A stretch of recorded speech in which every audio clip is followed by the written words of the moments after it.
আজকে যে বিষয়টা নিয়ে কথা বলছি সেটা হচ্ছে পুরুষ বন্ধ্যাত্ব বা মেল ইনফার্টিলিটি। এটার একটা কন্ডিশন যে অলিগো স্পার্মিয়া। এই অলিগো স্পার্মিয়া মানে হলো যে আপনার বীর্যে শুক্রাণু পাওয়া যাচ্ছে, কিন্তু যতটুকু শুক্রাণু থাকা দরকার ততটুকু যদি না থাকে তাহলে সেটাকে অলিগো স্পার্মিয়া বলে। বিভিন্ন রেফারেন্সে এটার কাউন্ট সংখ্যাটা বিভিন্ন থাকে, তবে সর্বনিম্ন আপনার 15 মিলিয়ন পার এমএলএ থাকতে হবে শুক্রাণু। যদি পার এমএলএ আপনার এই 15 মিলিয়নের কম থাকে তাহলে সেটাকে অলিগো স্পার্মিয়া বলা হবে। অলিগো মানে হলো কম। যেমন আরেকটা কন্ডিশন হলো এজোস্পার্মিয়া। এজোস্পার্মিয়া হলো জিরো। এজো মানে হলো জিরো, অলিগো মানে হলো কম।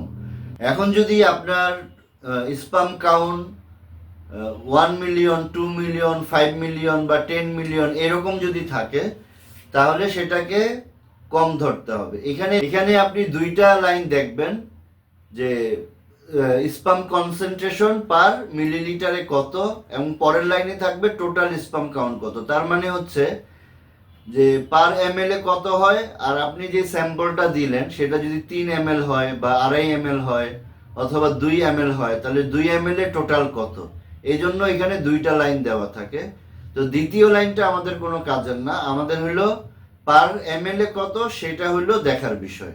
আপনাদের যদি এই বীর্য পরীক্ষা বা সিমেন অ্যানালাইসিস এই রিপোর্টটা করা থাকে আর আপনারা যদি আমার সাথে পরামর্শ করতে চান তাহলে আমার এই নাম্বারে হোয়াটসঅ্যাপে রিপোর্ট দিয়ে পরামর্শ নিতে পারেন। আর যাদের কোনো রিপোর্ট করা নাই কিন্তু আপনারা বাচ্চা নেওয়ার চেষ্টা করছেন, হচ্ছে না, আপনারা এই সিমেন অ্যানালাইসিস, এই বীর্য পরীক্ষার নামটা হলো সিমেন অ্যানালাইসিস। আপনারা এই সিমেন অ্যানালাইসিস কথাটা লিখে গিয়েও কোনো ল্যাবে গিয়ে এটা পরীক্ষা করাতে পারেন। অনেক ল্যাবে পরীক্ষা করানোর জন্য ডাক্তারের নাম দিতে বলে, অনেক ল্যাবে ডাক্তারের নাম না থাকলে রেফারেন্সে সেলফ লিখেও কিন্তু পরীক্ষাটা করানো যায়। তো আপনারা এই পরীক্ষাটা করায় নিতে পারেন, তবে একজন ডাক্তারের সাথে পরামর্শ করে নিলে আরও কোনো পরীক্ষা যদি লাগে তাহলে সেগুলো সব একসাথে করায় নিতে পারবেন।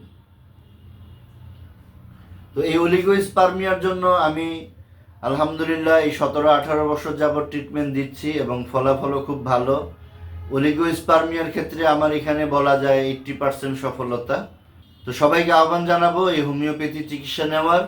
আজকে এই পর্যন্তই, পরবর্তী ভিডিওতে অন্য একটি বিষয় নিয়ে বলবো। সবার জন্য শুভকামনা। আসসালামু আলাইকুম।